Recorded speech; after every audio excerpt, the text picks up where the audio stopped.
Bienvenidos a este tiempo especial. Para mí un desafío importante porque vamos a tocar un tema que no es común tocarlo, aunque en otros estadios, en otros estratos se lo maneja muy bien. Tengo un invitado muy especial y les presento con quién vamos a compartir el escritorio de Toto hoy. Fernando Molina Monasterios es periodista y escritor boliviano. Ha invertido su tiempo en la investigación y la reflexión de la coyuntura y la historia reciente de Bolivia. Estudió la carrera de Comunicación Social en la Universidad Técnica de Oruro y la finalizó en la Universidad Católica Boliviana San Pablo de La Paz. En su carrera profesional inició en el periódico Presencia, luego La Razón, subdirector de la prensa, director de los semanarios Nueva Economía y Pulso. Actualmente trabaja como freelancer y también es corresponsal de El País de España. Además, Molina es autor de innumerables libros, destacadas publicaciones, artículos en obras colectivas, revistas, periódicos y sitios web de La Paz, Santiago de Chile, Bogotá, México y Madrid. El 2012 ganó el Premio Iberoamericano de Periodismo Rey de España por su artículo Pensar Hispanoamérica, el inicio. Qué gusto, Fernando. Gracias por la oportunidad, por el tiempo que me dedicas, por la paciencia del arranque del programa. Quiero darte la bienvenida a este escritorio de Toto, donde hablamos de temas personales y sobre todo quiero hablar de tu último libro, que es tan importante para muchos que no han profundizado ese tema. Bienvenido al programa. Gracias, Toto. Muchas gracias por la invitación. Estoy muy complacido de estar aquí. Bueno, cuéntanos un poco de tu vida. He escuchado muchas cosas de ti, algunas con un énfasis, otras con un matiz. Cuéntanos de dónde eres, cómo has procesado tu vida, dónde estudiaste, eres corresponsal, eres periodista, escritor. Espero que no seas arquero, puntero derecho, alguna cosa de esas más, pero me imagino que sí. Adelante, por favor. Bueno, yo soy de La Paz, de una familia del sur del país, pero nacido en La Paz y criado aquí. Soy periodista. A lo largo de ya casi 30 años he trabajado en el periodismo y también he escrito libros sobre Bolivia, ¿no? Me interesa mucho, sobre todo la faceta contemporánea de nuestro país, que tiene relación con mi profesión periodística, ¿no? Entonces, por un lado hago la crónica de Bolivia en medios internacionales y por el otro lado trato de vez en cuando de publicar libros sobre aspectos de nuestro país, aspectos de su historia, aspectos de su debate político. Generalmente son temas relacionados con la política, que es la política y la economía, que es, digamos, el meollo de la actualidad, ¿no? Ya que me interesa la actualidad, me interesa la política y la economía, por supuesto. Aunque también me gusta escribir sobre pensadores bolivianos y, por ejemplo, he escrito sobre Medinaceli, sobre Frankovic, etc. ¿Dónde te nació esa habilidad, ese don de escritor? ¿Ya lo tenías desde pequeño en el colegio? ¿Cómo fue? Porque eres abundante en escribir, creo que no paras ningún día. Sí, yo estaba estudiando en primaria cuando mi profesora hizo un ejercicio que consistía en describir una fotografía, ¿no? Y me fue muy bien y tanto que lo recuerdo porque han pasado muchísimos años. Y ahí empecé a sentir que tenía una habilidad para expresarme por escrito, que se fue fortificando con el tiempo y que finalmente definió mi vocación. Desde muy pronto yo sabía que quería ser escritor, ¿no? Entonces fue desde muy pronto. O sea, un don directamente, es un don, porque muchos quieren escritores, pero somos escribidores nada más y cuesta un poquito entrar a la línea, ¿verdad? Es muy, muy importante cómo en la letra explicar un pensamiento, por ejemplo, a veces uno tiene que tener la clave. Dime de tu familia, hijos, ¿cuánto tiempo casado, no sé cómo es tu vida en ese sentido familiar, que también es importante conocerte. Bueno, yo tengo 4 hijos, Toto, 3 de un primer matrimonio y uno de uno segundo, que es el vigente. Tengo una pequeña que se llama Julia, con Susana Bejarano, que es mi esposa. Ajá, qué bueno. ¿Y qué tal? ¿Qué tal la niña? ¿También alguno de tus hijos ha heredado el don de escribir? Me parece que la segunda tiene mucha habilidad, pero todavía está en la universidad, así que veremos. ¿Cuál ha sido el primer libro que has escrito, estimado Fernando? Historia de la participación popular se llamaba. Era un libro de encargo que escribí para Carlos Hugo Molina en los años 90, que era un poco un resumen de lo que habían hecho desde la Secretaría de la Participación Popular en esa década, ¿no? Después he criticado un poco ese libro porque era demasiado encomiástico, demasiado favorecedor de los autores de la participación popular y por tanto expresaba cierta inmadurez política mía, ¿no? Pero de todas maneras fue lo que me convenció de que no iba a ser novelista porque mi vocación inicial, o mi aspiración más que vocación inicial era escribir ficción, ¿no? Como ocurre siempre con la gente que le interesan las letras. Pero ahí descubrí que lo mío era más bien el ensayo, la historia, ¿no? La continuación del periodismo que siempre he hecho para sobrevivir económicamente, en otro plano más elaborado, más meditado, digamos, y con pretensiones de mayor duración también, ¿no? Ese es entonces el género en el que yo me desempeño. No soy novelista ni cuentista. Alguna vez he escrito poemas, pero no han tenido mucho... no han sido muy bien nacidos, digamos, no tenía mucha... Muy bien nacidos o acogidos. Estaban un poco contrahechos. Así que Bueno, murieron en el archivo, se sepultaron en el archivo y me he dedicado más bien al ensayo, ¿no? Esa es mi rama de actividad. Bastante poco atendida en el país, poco apreciada, porque se supone que el escritor debe ser siempre el escritor de ficción, ¿no? Hay una cierta preponderancia, un predominio de los escritores de ficción y por lo tanto los que escribimos ensayos no somos considerados propiamente escritores y hay muy pocos espacios en los cuales podamos desarrollar nuestro trabajo, intercambiar ideas, etcétera, ¿no? Ese es un defecto del país que, sin embargo, al mismo tiempo está muy interesado en la política, ¿no? Yo creo que hay muchos más lectores políticos o de política y de historia que lectores de ficción en Bolivia.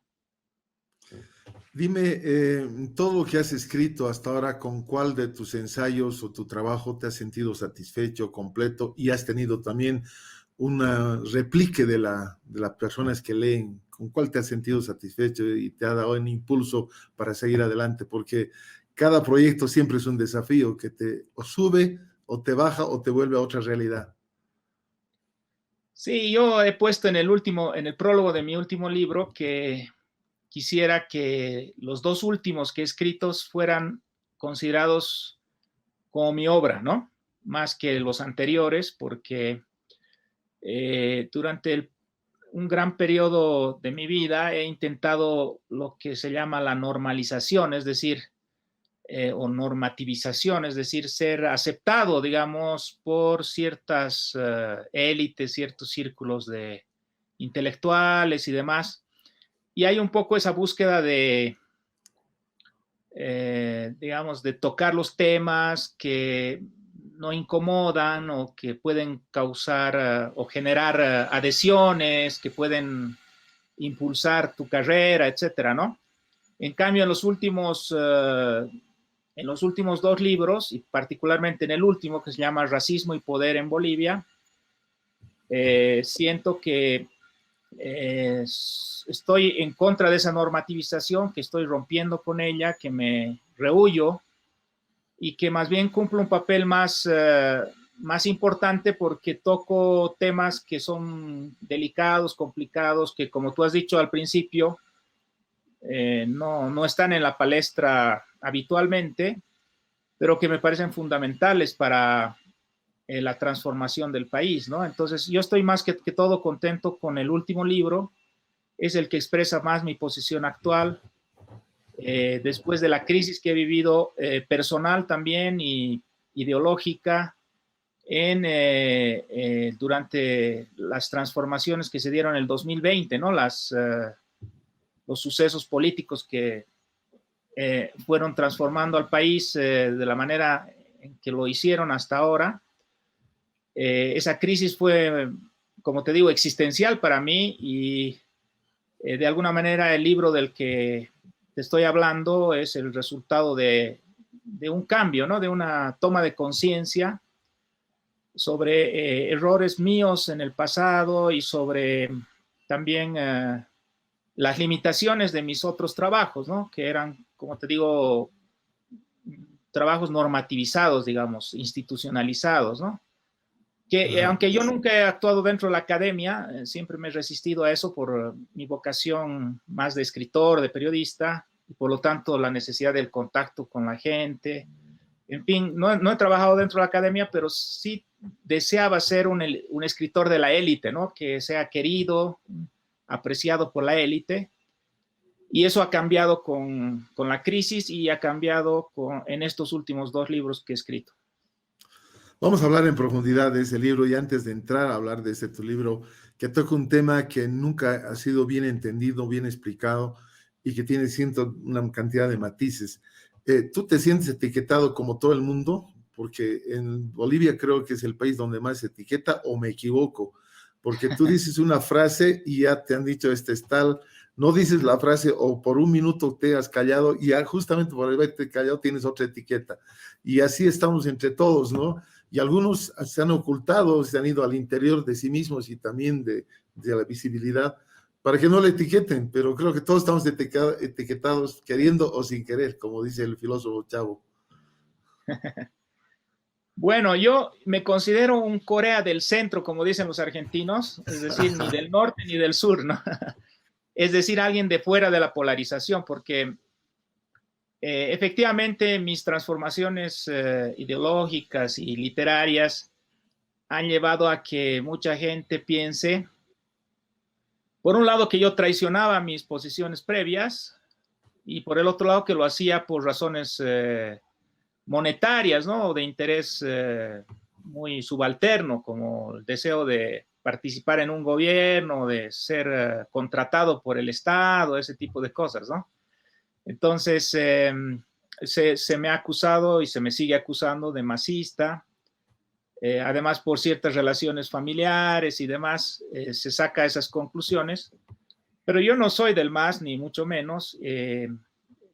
Justamente, aunque hay discontinuidades en mi pensamiento en lo que hago ahora en relación a lo que hice antes, también hay continuidades. Y una de esas continuidades es mi adhesión a la democracia, ¿no? Y al pluralismo y a la democracia como respeto a las minorías, como construcción de momentos de cooperación, de consenso, etcétera. Que eso obviamente no encuentro una representación en el MAS y que por eso me mantienen fuera de ese partido, entre otras muchas cosas que no tiene caso abundar, ¿no es cierto? Entonces, yo no estoy en el MAS, pero sí soy acusado de ser del MAS. En este libro, que ha tenido muchas réplicas, ha tenido mucho debate, ¿no? He tenido la oportunidad de intercambiar criterios con Antonio Saravia, que es un liberal académico, ¿no? Y que anima mucho la red Twitter, ¿no? Y entonces el debate que hicimos, que fue un debate bastante alturado,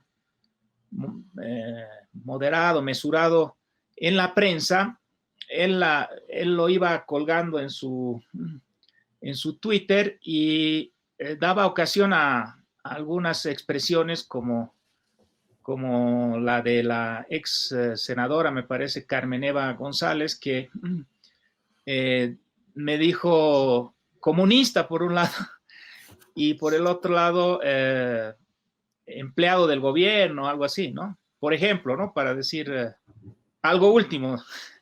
Y esa es siempre la sospecha que pende sobre mí, pero se debe a que yo no me he negado durante el 2020 a sumarme a la condena totalmente pasional y vengativa de ciertas élites a no solamente el MAS y lo que pueden haber hecho sus dirigentes, sino sobre todo también a su base social, ¿no es cierto? Y es ahí justamente en ese rechazo, en esa refutación de la base social del MAS que ha emergido el racismo, tema que me pareció muy necesario tocar, porque lo vi, creo que todos lo vimos muy explícitamente en la ideología que articuló un poco a quienes sustituyeron a Evo Morales y manejaron el país durante el 2020, ¿no? Mira, quiero ya entrar obviamente en este libro que, como tú bien dices, tiene mucha repercusión y para muchas generaciones es casi nuevo. Yo tenía un par de años cuando vino la revolución del 52 y ahí vino un entendimiento de lo que era una cantidad de ciudadanos que vivían una esclavitud directamente. Y viene la reforma agraria y todos esos eventos que los primeros años fueron tan importantes y que pasado el tiempo como que se ha mezclado, se ha misturado y no hay una claridad sobre entender el racismo.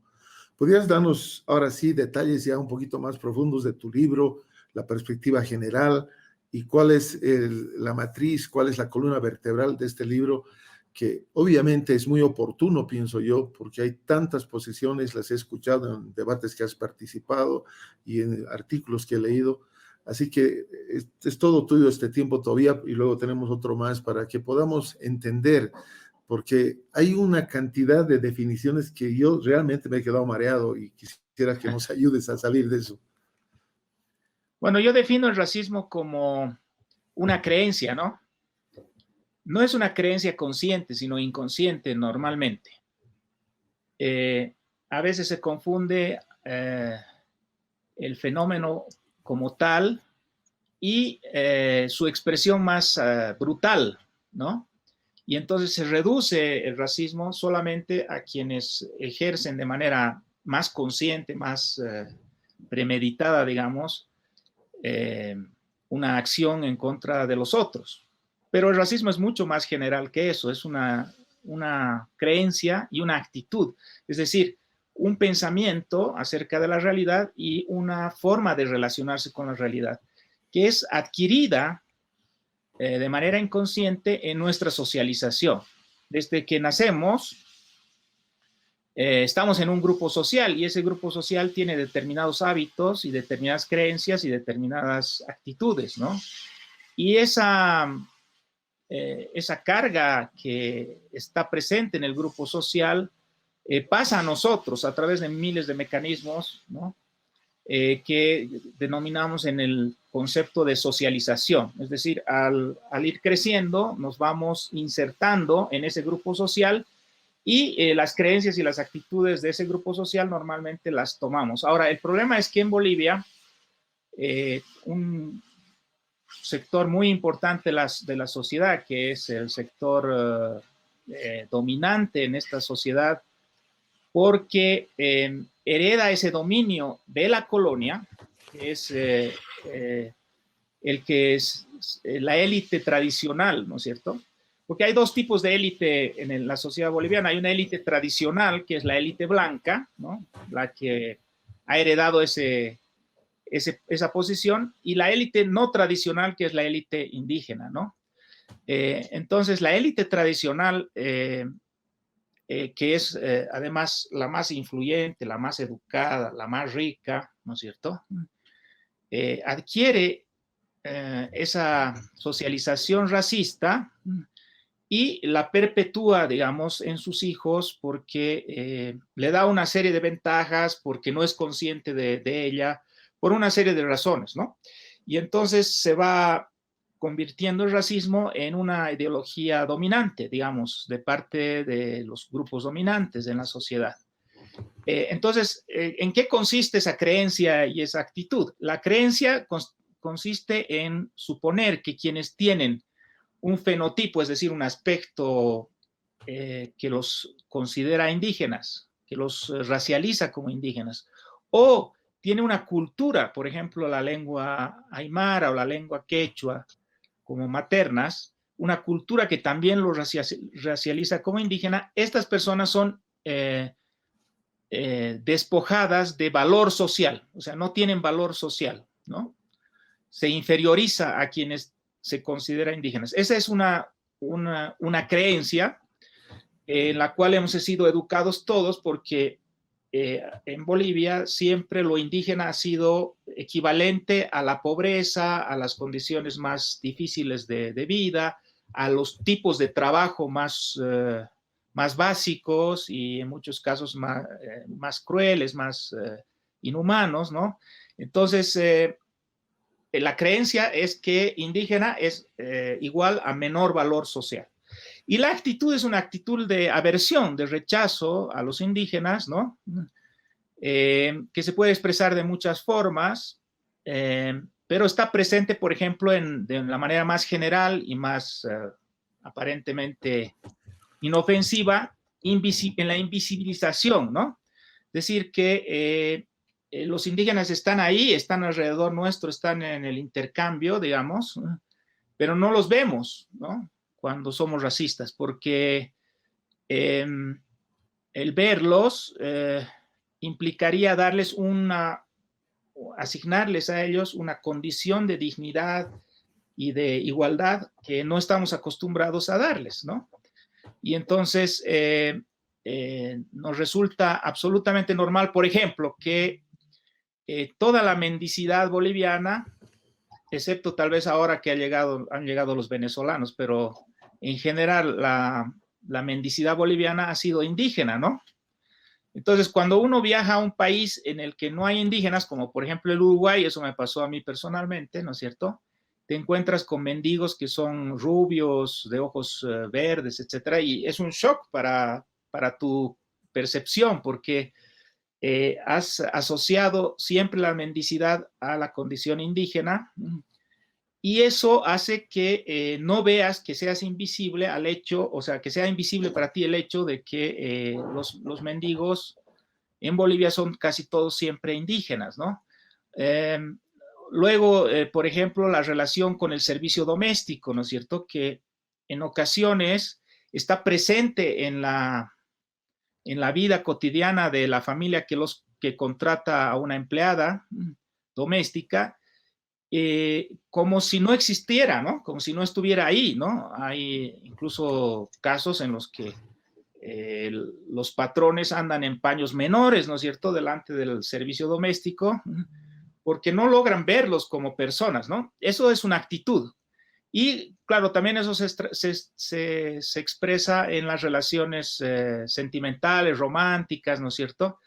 Un famoso indianista boliviano, el más importante, se llamaba Fausto Reynaga. Él dijo, se habla mucho en términos políticos, justamente después de la Revolución del 52, del mestizaje, ¿no? De la mezcla de las diferentes etnias y razas bolivianas, pero la verdad es que ningún pasestensoro se casa con una pasa, decía Fausto Reynaga, ¿no? Y eso se sigue manteniendo hasta ahora, es decir, hay muy poco matrimonio interétnico racial. Tiene que haber un proceso que tal vez después hablamos, ¿no es cierto?, que es el del blanqueamiento, para que en el medio se encuentren los blancos y los blanqueados y se casen, pero entre un indígena y un blanco, o una blanca y una indígena, no hay relación de tipo matrimonial, ¿no? Eso muestra también una aversión al otro, al que tiene el fenotipo, tiene la etnia, o sea, es decir, la cultura indígena, ¿no? Entonces, ese es el racismo, y es un racismo estructural, no tiene que ver con buenos o malos corazones, por si acaso, porque eso siempre se confunde, ¿no es cierto? Hay gente que tiene muy buen corazón y demás, pero es estructural en la medida en que hay una élite, ¿no es cierto? Y pertenecer a la élite, por supuesto, es algo deseado, atractivo y además referencial para el resto de la sociedad. Una élite que es completamente segregada, que no tiene indígenas prácticamente y que por tanto hace que todos los demás, que sí son indígenas, ¿no es cierto?, tengan una posición subordinada, ¿no? Porque no son parte de la élite. Hay una serie de mecanismos que yo estudio en el libro que hacen que esa élite se mantenga segregada, es decir, que no admita indígenas, porque el momento en el que el racismo va a ir cediendo todo es en el momento en el que haya cada vez más indígenas en la élite económica y social del país. Eso va a hacer que la sociedad sea mucho más equilibrada, ¿no? Pero eso no ocurre. Permíteme, Fernando, para decirte que nos vamos a ir a una pausa pequeña, porque luego estamos 25 minutos para seguir escuchándote. Es tan importante abordar de esta manera el tema que has tratado y has tratado en tu libro, porque estás tocando unos ángulos que a la gente no le gusta hablar. Fernando, por favor, una breve pausa y seguimos con más acá desde el escritorio de Toto con Fernando Molina. Vale la pena, sigamos.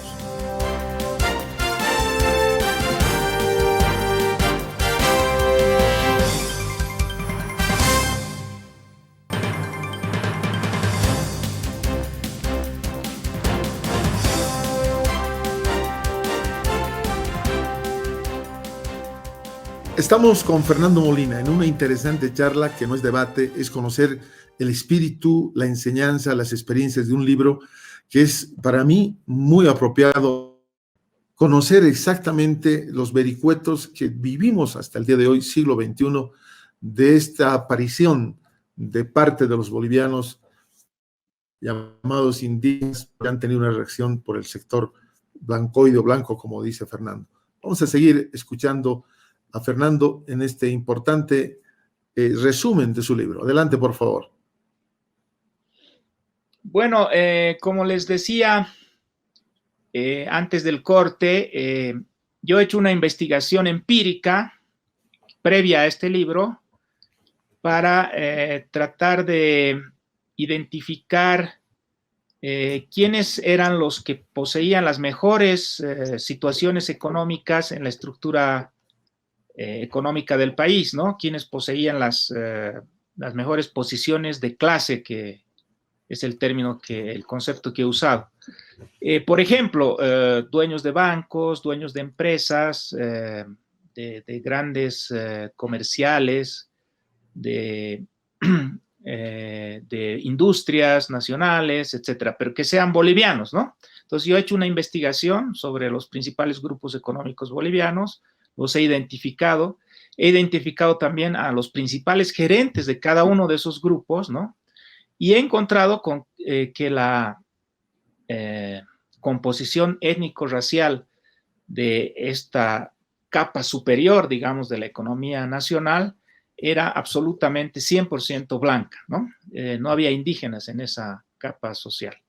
Eso no quiere decir que no haya indígenas que sean ricos. Evidentemente hay indígenas que han conseguido acumular bienes muy importantes, pero siempre ha sido en otras posiciones de clase, en otras posiciones económicas mucho más sencillas, menos dependientes de la educación y menos dependientes de la socialización, es decir, de las relaciones, los contactos, como por ejemplo la tenencia de un banco o la tenencia de una gran industria, ¿no?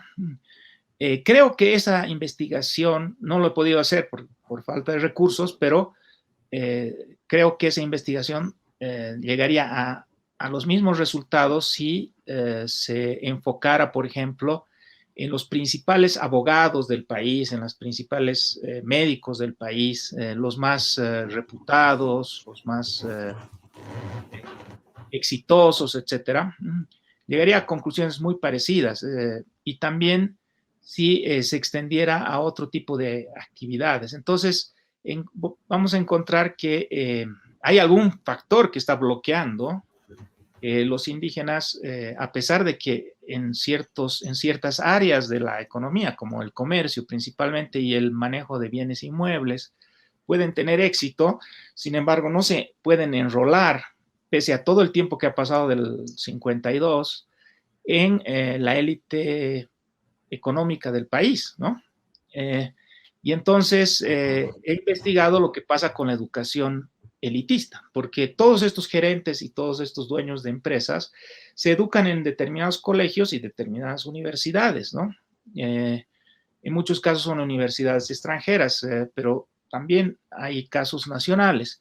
Yo he hecho una investigación en 6 colegios concretamente, y en algunas universidades nacionales para ver qué pasaba con esas con esos casas de estudio, ¿no? Y encontré que, claro, tienden a reproducir lo que ya viene heredado, porque los colegios elitistas cogen a sus estudiantes en las élites, ¿no? Como es lógico, ¿no? De alguna manera, porque hay una serie de exigencias de tipo cultural, ¿no? Por ejemplo, el saber o estar familiarizado con otro idioma extranjero, ¿no? O el pertenecer a determinado barrio, porque normalmente los colegios trabajan con gente de los barrios, en fin, una serie de ser exalumno y por lo tanto tener unas familias que ya han estudiado en el colegio. Hay un conjunto de reglas que hacen que los colegios recojan a sus estudiantes de la misma élite y la reproduzcan, ¿no? Entonces, la educación elitista, que es la que más valiosa es, porque es la que te permite llegar justamente a las posiciones más interesantes, es segregada, ¿no? Hay muy pocos casos de procedencia diferente de los estudiantes y hasta donde yo he estudiado, ¿no es cierto? Estos casos son conflictivos, ¿no? Cuando llegan estudiantes que tienen un apellido indígena o que no pertenecen a los grupos normales, digamos, de clientes de estos colegios y estas universidades. Las universidades son un poco distintas, son mucho más abiertas las universidades, pero los colegios sobre todo, entonces hay conflicto, ¿no? Entonces, eso te muestra uno de los aspectos, podríamos buscar otros, ¿no es cierto? Mi investigación se acabó ahí, pero podríamos hablar también de las estrategias matrimoniales, ¿no es cierto? Sí hay determinados vetos, digamos, ¿no? A personas que no cumplen con ciertos estándares que se asocian a esta élite, ¿no? Y todo esto es importante porque esta élite, de alguna manera, es referencial para las clases medias que vienen por debajo, ¿no es cierto? Que también tienen digamos, el capital biológico, como se llama, es decir, cierto patrimonio biológico, ¿no? Un buen apellido, un apellido antiguo, ¿no? Y cierta apariencia, ¿no es cierto? Tienen como un elemento de distinción y de predominio social, ¿no? Entonces se va reproduciendo así un conflicto, digamos, una separación, una división más bien de la sociedad. Ahora, por supuesto, eso no quiere decir que las identidades sean esenciales, no se confunda eso, yo no considero las identidades como algo dado de una sola vez para siempre, ¿no es cierto? Considero que se adquieren al nacer, ¿no? Lo cual se olvida a veces, se olvidaba en los años 90, sobre todo cuando se hablaba de las identidades multiculturales, ¿no? Como una especie de camiseta que nos podemos cambiar, ¿no es cierto?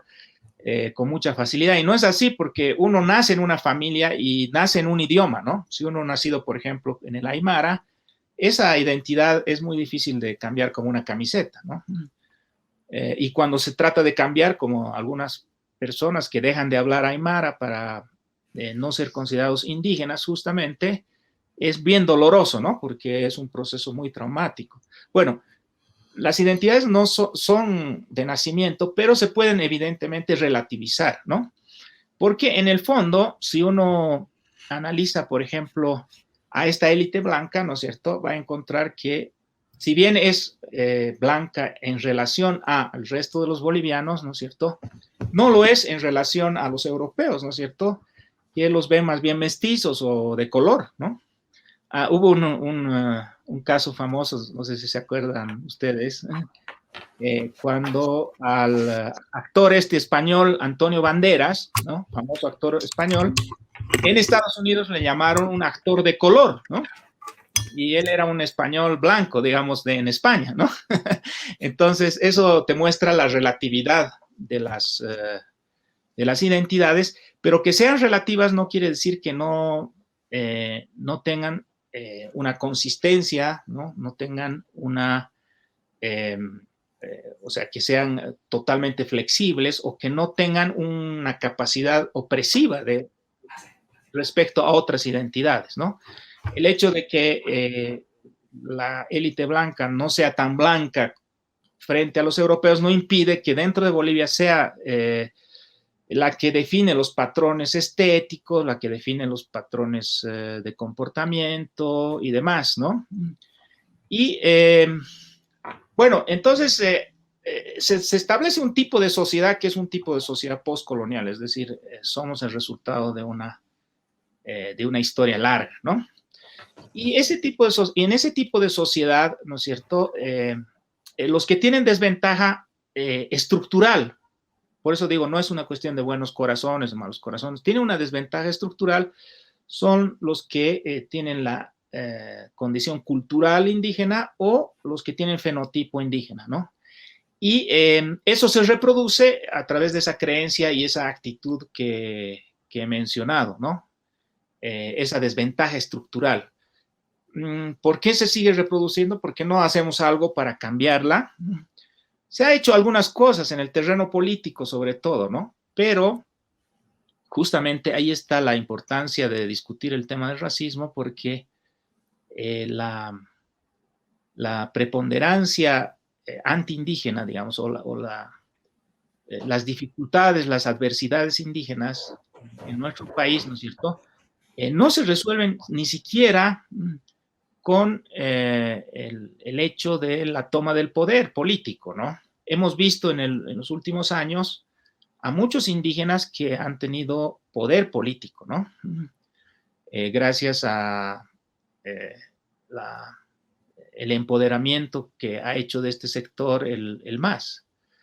Y a pesar de tener poder político, estos indígenas seguían siendo subalternos, es decir, no dejaron de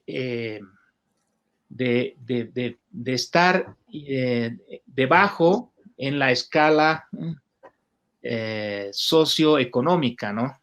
Y no dejaron de ser tratados como subalternos también, ¿no? Como se muestra hasta ahora y se mostró en muchas ocasiones en los debates acerca de su comportamiento, sus expresiones, su forma de hablar, etcétera, etcétera, que no solamente expresaban discrepancias políticas, ¿no?, que eso es muy normal, por supuesto, sino también un desprecio, ¿no?, de parte de las élites, ¿no?, respecto a estos que, aunque tenían poder político, seguían siendo subalternos, siguen siendo subalternos, ¿no? Entonces, no basta el poder político para resolver el problema del racismo y de la inferiorización y la pérdida de valor social de los indígenas. Se necesita algo mucho más integral, más complejo.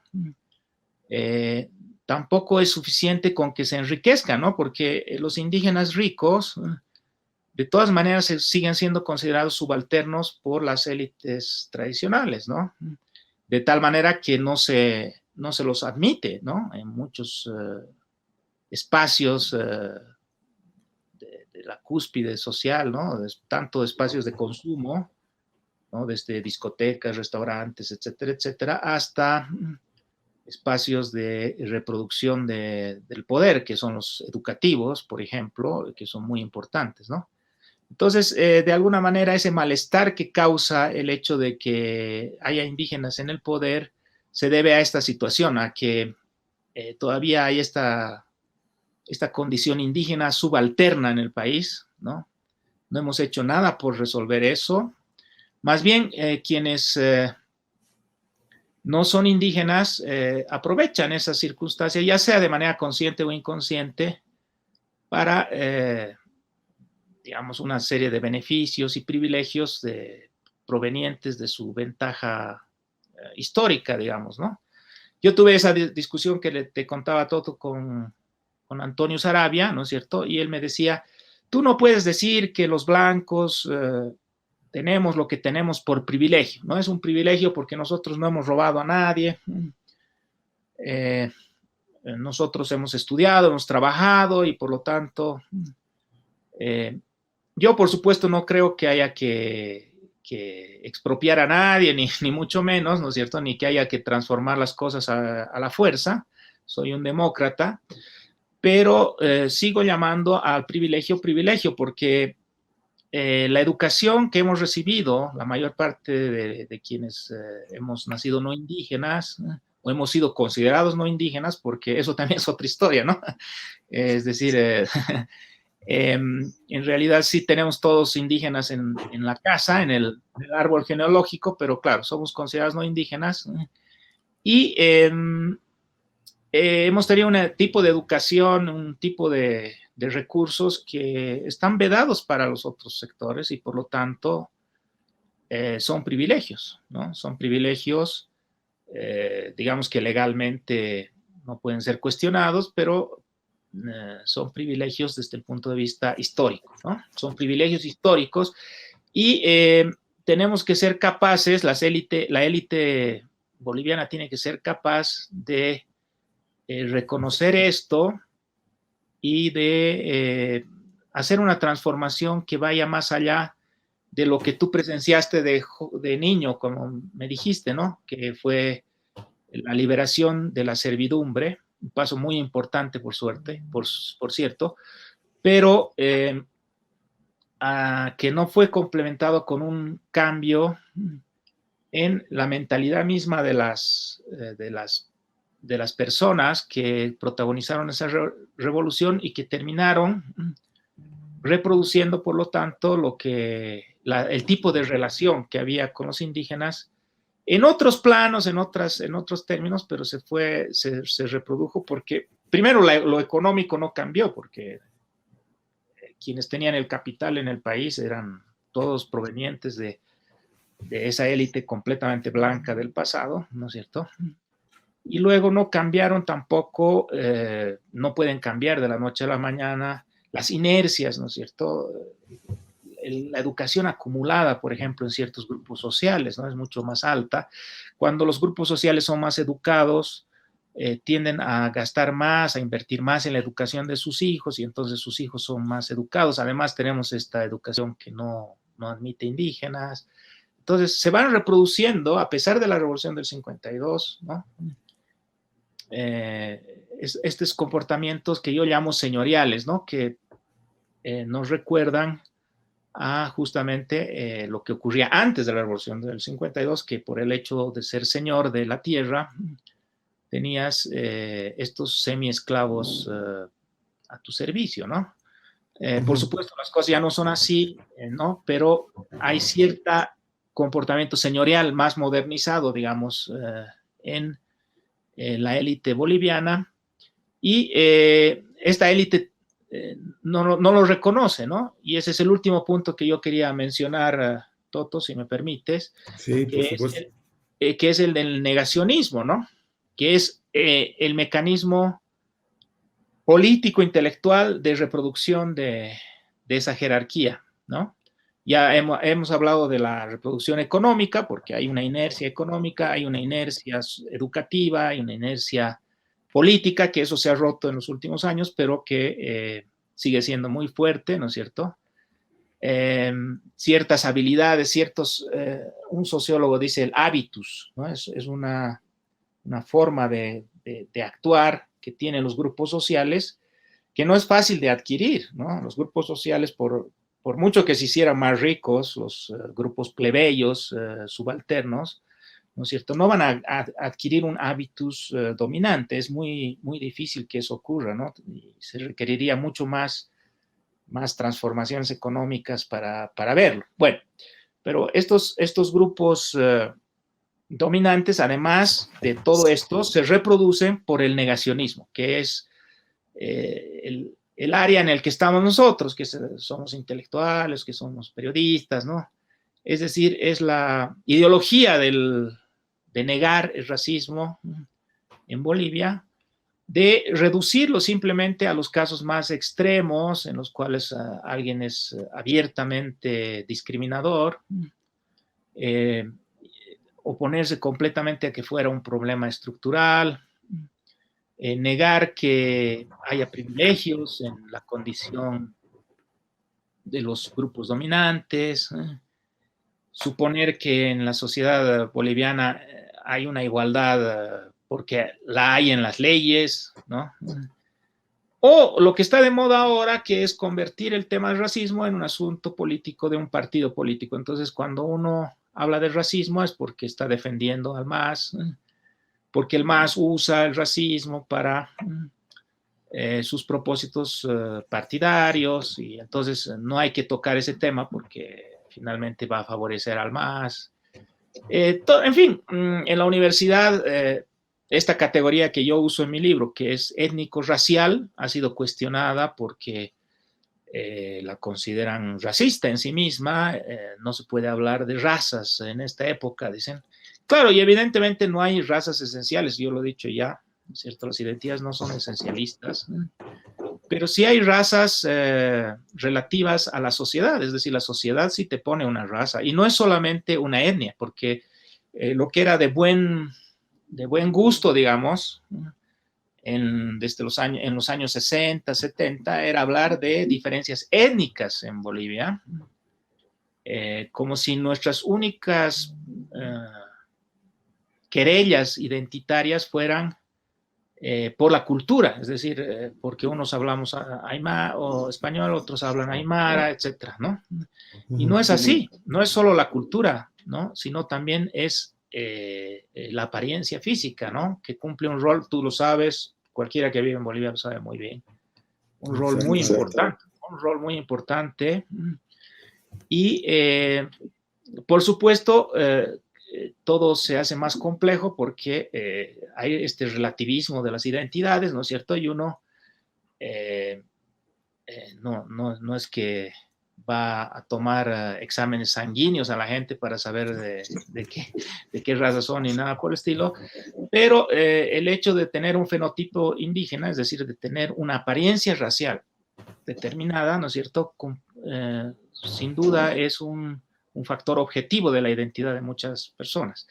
Y eso hace que este discurso acerca de lo étnico, únicamente étnico, sea en realidad un ocultamiento, ¿no? Un ocultamiento de las verdaderas condiciones. Es decir, se quiere descorporalizar el problema del racismo, como si el racismo o las discriminaciones bolivianas, las grietas bolivianas, como si solo fueran porque unos creen en la Pachamama, otros creen en Dios, no sé, o porque unos tienen determinadas costumbres como ciertos bailes o ciertas formas de paso, ¿no? De celebración de los pasos en la vida, el bautizo, la comunión, el crecimiento, el matrimonio, etcétera, y otros tuvieran otro tipo de costumbres. No es solamente eso, existe eso también, pero no es solamente eso, también hay un problema fenotípico constante, ¿no es cierto? Una inferiorización constante de determinados rasgos, de determinados colores, ¿no? Y entonces yo hablo de étnico-racial justamente porque creo que expresa mejor lo que realmente está en juego, ¿no? Pero es muy fácil utilizar toda clase de teorías científicas en contra de eso y demás. Al final se termina, como yo hice mi como digo en mi discusión con Pedro Portugal, se termina validando, digamos, el status quo, ¿no? Dejemos las cosas como están, porque cualquier tipo de intervención respecto al racismo, que no quiero decir que todo lo que yo diga es correcto, pero claro, corre riesgos intelectuales y teóricos, y entonces se puede dar lugar a cierta, o sea, hay una cierta inestabilidad todavía en este tipo de debate, ¿no? El vocabulario mismo, a mí me cuesta a veces expresar estas ideas porque es delicado, no hay que ofender a la gente porque tampoco es una cuestión individual y demás, ¿no? Entonces, lo más fácil es callarse, ¿no? Y eso es, pero lo que se ha hecho mucho en la élite boliviana. Y luego pasa lo que pasó el 2019, ¿no? Que ocurre una serie de fenómenos que no voy a describir aquí en este momento, pero una serie de fenómenos que muchos de ellos tienen que ver con lo que estamos charlando, ¿no?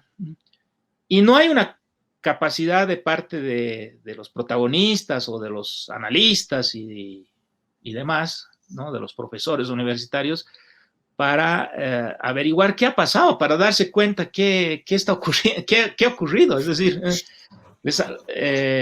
nos hemos quedado sin una explicación, ¿no? ¿Por qué después de 14 años de tanto insistir en que se vaya el MAS, etcétera, etcétera, llega al poder otra élite, una élite tradicional justamente, ¿no es cierto?, que había sido desplazada del poder y no logra estabilizarse, no logra dialogar con el país, no logra... bueno, eso ya ocurrió y hay varias teorías, se han dicho algunas cosas, pero en general nos hemos quedado sin una explicación, porque no se quiere justamente en las universidades, por ejemplo, tocar estos temas difíciles, y se cobija a la gente en el negacionismo, ¿no? Que puede ser muy sofisticado. Yo recuerdo al embajador de Áñez en Washington, que me dijo una cosa muy desconcertante, ¿no? Cuando yo hablaba del racismo en el proceso de caída de Morales, él me dijo, no, en Bolivia no hay racismo, señor Molina, porque todos somos indígenas, me dijo. Entonces, yo me quedé así estupefacto, porque yo creo que solo quien no es indígena, ¿no es cierto?, puede decir una cosa así, ¿no? Porque para el que es indígena es doloroso, es difícil aceptar la condición indígena. Siempre se hace de una manera mucho más subrepticia, más eufemística, ¿no? Es más fácil decir tú eres indígena que decir yo soy indígena en Bolivia. Y quienes dicen que todos somos indígenas, por supuesto, están recubriendo la condición suya personal de no indígenas, ¿no? En el fondo están haciendo demagogia un poco. Bastante. El ser indígena en Bolivia es doloroso, Toto, desgraciadamente. Y incluso cuando se reivindica, como lo hacen los indianistas y los grupos políticos, ¿no es cierto? Ahí hay una cosa que no es natural, ¿no? Tener que hablar de tu identidad no en términos cotidianos, normales, ¿no? Sino como algo ya elaborado políticamente, ¿no es cierto? Y como una bandera, etcétera, etcétera. Y eso te muestra que desgraciadamente el trauma colonial no ha pasado hasta ahora y que hacemos poco por resolverlo, la verdad. Así es. No, estimado Fernando, importante, te hemos escuchado con atención. Como te digo, es un tema que tenemos que seguir aprendiendo, pero practicando. Creo que tenemos un espejo en este momento, en los días que estamos viviendo en Perú, ¿no? Hay un profesor que ha aparecido en primera plana y hay alguien que por tercera vez está intentando venir a la presidencia y entonces hay un problema ahí serio. Pero bueno, nos estamos ya despidiendo en realidad del programa, hemos llegado a nuestro límite de tiempo que tengo, pero quiero agradecerte primero la amplitud, la oportunidad de escucharte y de ver de estos ángulos que hay que tratarlos, porque a veces pasan como una moda, se pone los ojos en eso, pero aparece otro tema y se traslada al otro tema, otra vez la atención, y nunca se termina de resolver ninguno de los temas que llaman la atención. Así que te ruego que no desmayes en seguir ampliando el tema, no importa la etiquetación que pueda haber de uno y otro. Estoy con esa paranoia del etiquetado. Sí, a mí que me gustan algunos colores usar, me miran, ya me etiquetan, y cuando no tengo ese color reclaman, me dicen, ¿por qué estás de otro color? Bueno, yo quiero agradecerte el tiempo que nos has regalado, el desarrollo de tu libro prácticamente en secciones que lo has hecho muy bien para que podamos conocer. Invitarte para una próxima oportunidad para seguir tocando temas. Quiero preguntarte, por ejemplo, el 2020 a mí sí te ha marcado mucho en transformaciones, conocer eso, porque hay muchos que han aterrizado y otros han despegado. Así que hay mucho que era verdad, ha sucedido de mucho. Así que, Fernando, te agradezco muchísimo. Un saludo a tu familia, te bendigo. Yo sabes que soy creyente total, muy joven, de lo que creo y de lo que practico. Intento practicarlo, estamos todos en eso. Y quiero desearte lo mejor siempre con tu libro, un éxito, y con todo lo demás. Gracias, Toto. Yo te conozco, obviamente, como la mayor parte de los bolivianos, así que lo recibo con mucho cariño y te mando un abrazo. Gracias, gracias otra vez. Muy amable por el tiempo. Bendiciones y perdón por las demoras. No, no hay problema. Adiós. Adiós, hasta pronto. Ha estado con nosotros. Lo hemos conocido, hemos escuchado todo el sustento de su libro. Hasta una próxima, desde el escritorio de Toto.